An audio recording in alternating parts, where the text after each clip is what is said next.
Bonjour Marie-France, merci beaucoup d'avoir accepté de faire partie de ce sommet de l'éducation. Avec joie, Emeline, merci beaucoup pour l'invitation. Dans un premier temps, en fait, ce que je vais faire, c'est que je vais vous laisser vous présenter et puis nous présenter en fait ce projet des enfants et des arbres. Donc, je suis Marie-France Barrier et je suis réalisatrice de documentaires engagée depuis de nombreuses années sur les thématiques de la transition agroécologique. Et il y a 2 ans, j'ai décidé de transformer en mouvement citoyen les propos et les enseignements de mon dernier film qui était et qui est toujours intitulé « Le temps des arbres ». Ce film est une invitation à partir à la rencontre de pionniers du monde forestier, du monde agricole, de thérapeutes, mais aussi d'éducateurs qui ont décidé de remettre l'arbre, ses vertus et ses bienfaits au cœur de leur vie et de leur profession et de leur façon de pratiquer leur métier. Et j'ai décidé, en fait, dans ce film, on montre des solutions, on montre combien l'arbre est le remède pour prendre soin d'un monde agricole exsangue, d'un monde agricole qui épuise ses ressources et qui épuise ses agriculteurs, et que l'arbre est le partenaire, enfin, un des partenaires majeurs pour retrouver un équilibre, je dirais un équilibre d'abondance partagée entre le vivant et la société, et que l'arbre, c'est vraiment l'ambassadeur de la nature. Et donc, voilà, de cette nécessité absolument de faire revenir l'arbre dans les logiques et les paysages agricoles, et puis aussi la nécessité d'embarquer les enfants dans cette dynamique, de les embarquer parce qu'eux-mêmes ont besoin d'être reconnectés au génie de l'arbre, du vivant, d'être remis en lien avec un écosystème et leur rappeler qu'ils sont un chaînon d'un écosystème. Ils ont besoin aussi de renouer avec la confiance en eux. Le collectif, la société a besoin de faire pousser des citoyens qui croient en eux, qui croient en leur capacité d'être des acteurs déterminants du changement, des citoyens qui ont conscience et confiance dans le fait qu'être humain, c'est pas forcément avoir un impact négatif sur son environnement, mais qu'au contraire, la nouvelle humanité que j'espère participer à faire bourgeonner est une humanité qui va être heureuse d'avoir un impact, mais vertueux sur son environnement.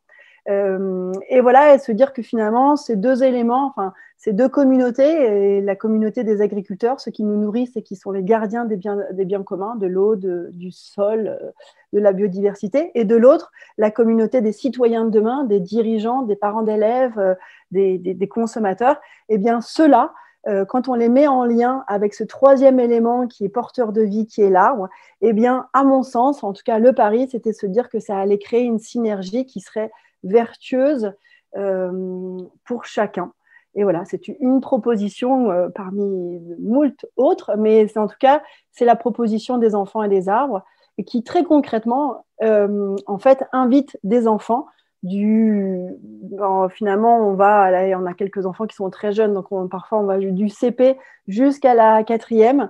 On invite tous ces enfants à planter des arbres et des haies bocagères avec et chez les agriculteurs de leur territoire. Donc, c'est vraiment se mettre ensemble, en équipe, pour apporter une réponse ultra concrète, impactante, mais éminemment joyeuse pour faire pousser des solutions.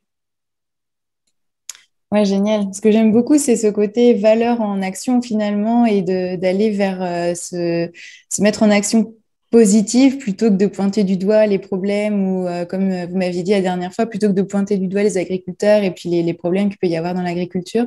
C'est vraiment d'entrer dans une dynamique positive et de créer du lien à tout niveau en fait, avec la nature, entre les enfants et ces personnes-là, entre les différentes parties prenantes. Ouais, c'est vraiment super.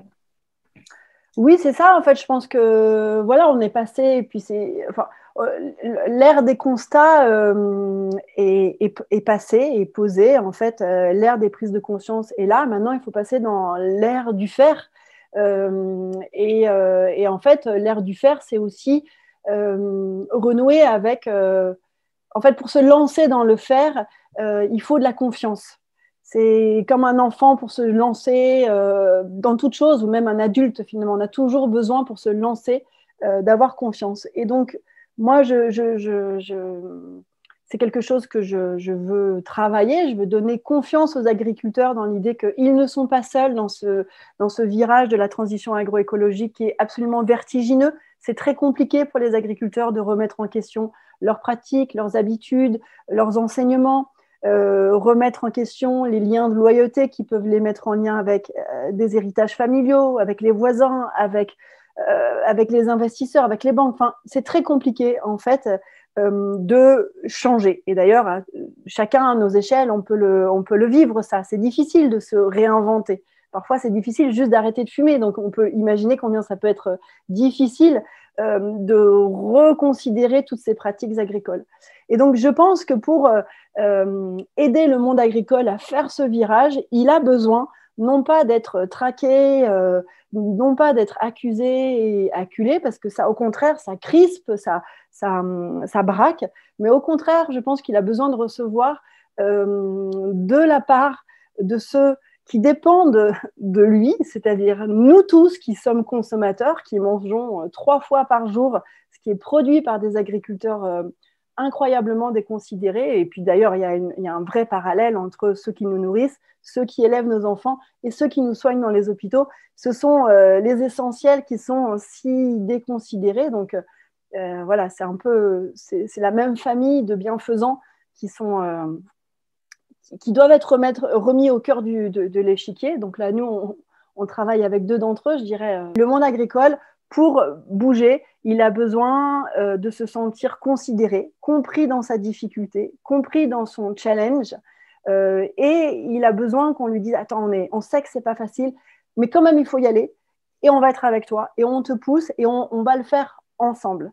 Et voilà, je dirais que c'est un petit peu toutes ces connaissances qui sont en train de grandir dans tous les mouvements d'éducation positive, où on comprend non seulement combien aujourd'hui l'erreur fait partie de l'apprentissage, combien il y a besoin d'amour pour être en capacité d'explorer et d'apprendre. Et en fait, j'ai l'impression que toutes ces connaissances qui sont vraiment liées, enfin, issues des des sciences Des neurosciences. neurosciences, ben voilà, c'est ça, c'est ensemble, des neurosciences.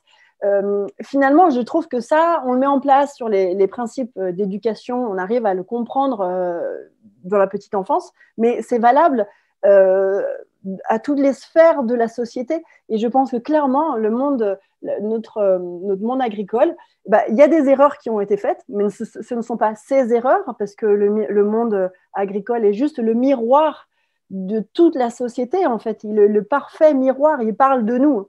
Et donc, ces erreurs et ces sorties de route, je dirais, sont les nôtres collectivement.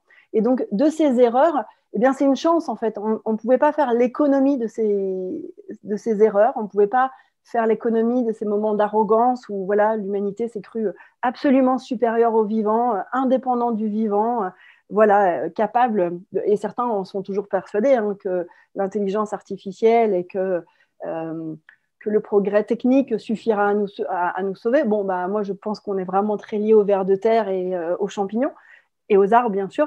Et donc, voilà, ces sorties de route qui ont été faites, pour moi, elles sont importantes. En fait, il faut juste les intégrer, les digérer et se dire, il fallait ces erreurs pour maintenant être complètement persuadé que l'arbre et le vivant sont des partenaires qui, quand on sait bien jouer avec eux, comme dans une équipe de foot. Voilà, si l'attaquant il se met à jouer en défenseur ou il se met à la place du goal, mais ça ne marche pas. Mais si chacun est à son bon endroit, avec son talent, sa compétence, et que est en corrélation, enfin en équipe avec les autres, et c'est comme ça qu'on gagne le match. Et donc moi je pense que là, voilà, c'est cette idée de réussir à voir chacun identifier sa juste place, le fait qu'il est absolument nécessaire et qu'il n'y a personne qui soit trop petit pour faire le changement.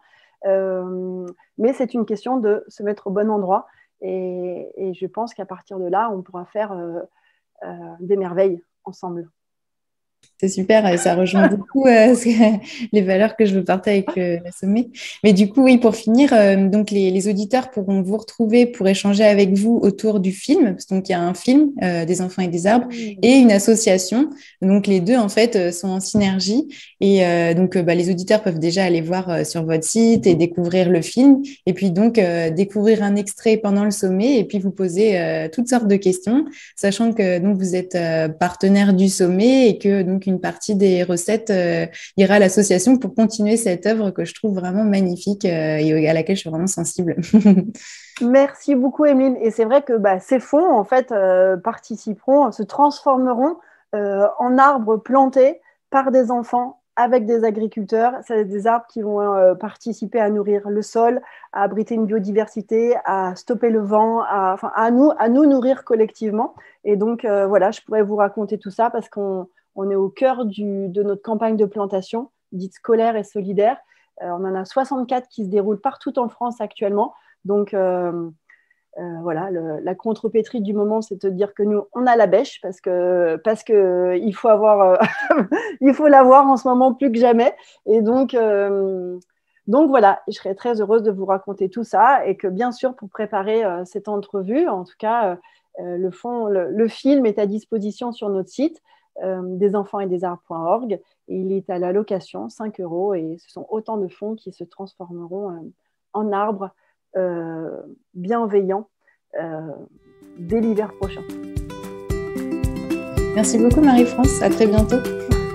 À bientôt Emeline, merci beaucoup pour l'invitation.